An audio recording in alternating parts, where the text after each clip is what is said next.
In this video guys, let us talk about the merging of ACE Convergence acquisition with Acronex as requested by Raro family. How does it differ with semiconductor company Indie, which will be merging with another SPAC THBR?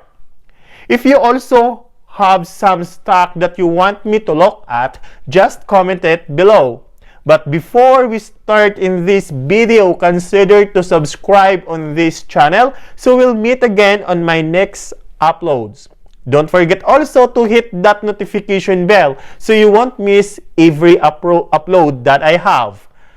Actually guys, Acronex is a fabless semiconductor and IP company which offers high-performance field programmable gate arrays and embedded FPGA (AFGA), which is being enhanced by its FPGA chiplets and embedded FPGA targeting artificial intelligence and machine learning, networking, automotive, 5G infrastructure, defense and hardware assurance, as well as computing through its compute acceleration solution. So what is FPGA?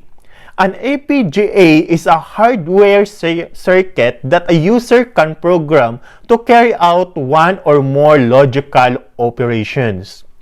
FPGA is used when you need to optimize a chip for a particular workload or when you are likely to need to make changes at the chip level later on. The uses for FPGAs cover a wide range of areas, from equipment for video and imaging to circuitry for computer, auto, aerospace, and military applications, in addition to electronics for specialized processing and more. But what is Acronex's competitive advantage over Intel and Xilinx? According to eejournal.com, Acronex offers FPGA fabric as IP and the ecosystem that required to make use of it as services, in which the companies having the ability to design their own ASICs can design the chip they really wanted, rather than choosing an expensive suboptimal product from the off-the-shelf offerings of the FPGA companies. Because of Acronex fabric and standalone FPGA ecosystem, their FPGA's customers can take advantage to smooth integration path, starting with the standalone FPGA in their system, then migrating it to an integrated, improved, cost-reduced system where the FPGA fabric was merged into their own system on chip.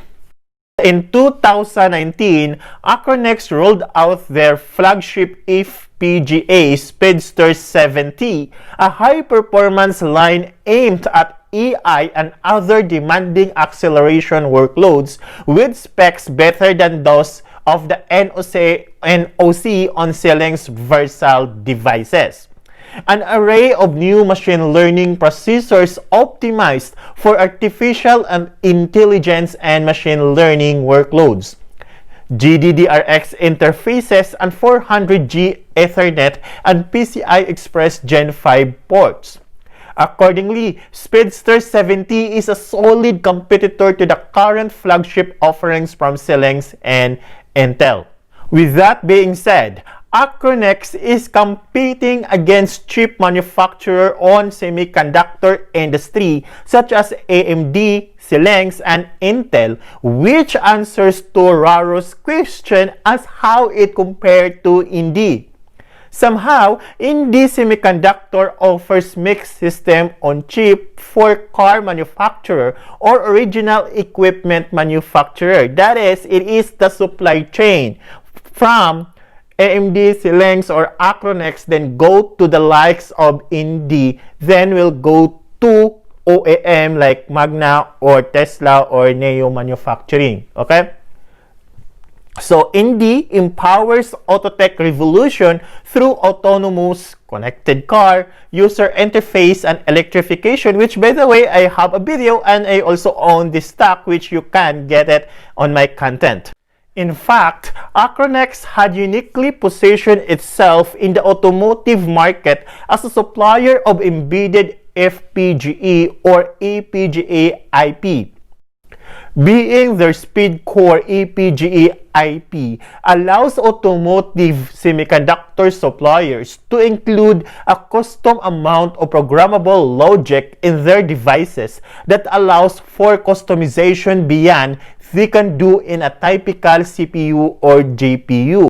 Speedster 7T can also enable 5G developers to rapidly innovate with new deployments as the 5G network typically requires different integration strategies for diverse applications, to which Speedster is programmable for adaptation to front-haul interfaces at reduced cost using embedded FPGA.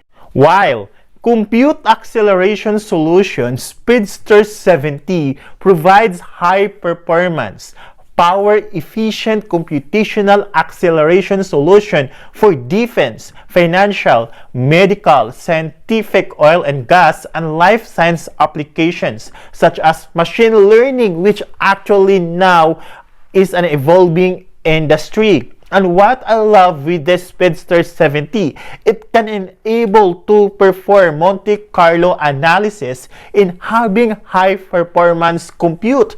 That's actually helpful for somebody or professionals who want to be successful more on their day trading. Meanwhile, Speedster can also help pair HMM algorithm in evolving industry of genomics.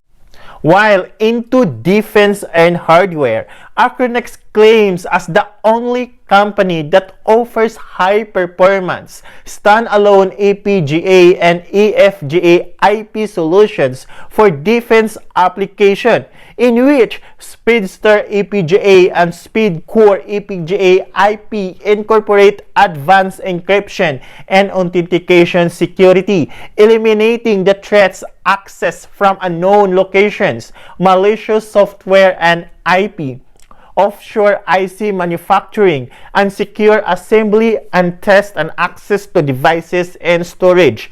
To me, this one will give them a unique competitive advantage over Xilinx and AMD or Intel. How these companies can cope up with this disruptive technology by Acronex. Meanwhile, in networking, Acronex has unique architectural features in Speedster 7T, in which it enables networking solutions for 5G, SmartNICs, high-throughput packet processing, and traffic management and data path security with support full bandwidth for 400G Ethernet. It has a substantial internal memory for queuing pointers, internal cache, and scratchpad RAM up to 300 MB of internal SRAM or SRAM. With that 300 MB of internal SRAM, Speedster 7T EPGAs provide the right blend of hardware programmability and very high bandwidth for advanced test and measurement applications, with external connectivity up to 1.6 Tbps Ethernet, 512 Gbps PCI Generation 5 XL6, high data path and high performance up to 20 Tbps of NOC bandwidth for high-speed data transfer with its EPGA fabric. This one again will give them a unique competitive advantage, having the highest bandwidth in the semiconductor industry. Therefore, in this amazing product and competitive advantage over Xilinx and Intel, with positioning on emerging markets of $10 billion opportunity across artificial intelligence and machine learning, 5G rollouts, computing, including cryptocurrency mining, and automotive electrification, or the unique or the emerging technology on auto industry, which will grow on a compound annual growth rate of 12%. With this being said, is ACV or ACAV or ACHX or Acronex now a buy? With the positioning and growth potential of this industry, it's no doubt that a semiconductor below $20 is a strong buy, while having it at above $20 is a buy. Yes, the industry is being played by behemoth corporations such as Intel, AMD, Nvidia, and Xilinx. However, Acronex have positioned to disrupt the whole industry with their leadership in FPGA and that bandwidth capacity built on IP business model along with its 55 patents.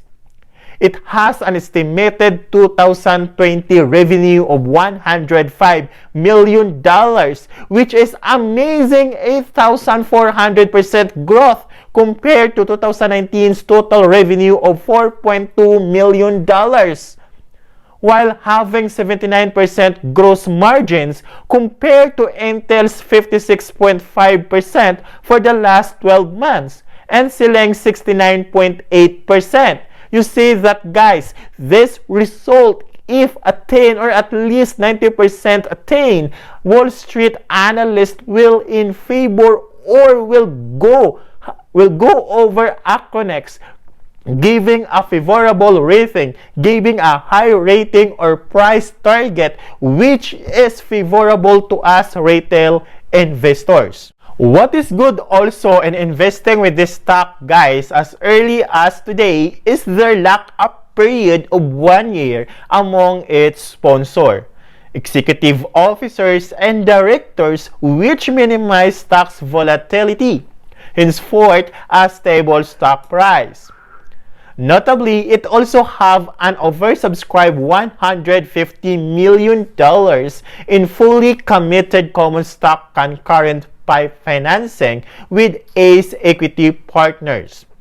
They also have funds and accounts managed by BlackRock and Hedosophia. So if you were a fan of BlackRock and Hedosophia, which also having their own SPAC, that could be one of the reasons as well on your investment thesis on this stock. Personally, I haven't owned this stock, but looking forward to add this to my portfolio for a long-term hold. Or I may buy a warrant which is exercisable at $11.50 per share. And actually, warrant is good because it's also a tradable commodity or underlying. Although you cannot sell covered calls on warrants. By the way, guys, I'm also using the IKR terminal on my investment research. So try it for free by using the link I had posted on the description below. With that said, if you like this video and you want more, click the subscribe button and your like button so you can help this channel to grow. Also, hit that notification bell so you won't miss on my upcoming uploads. Always remember that I'm dropping a video once or twice a week.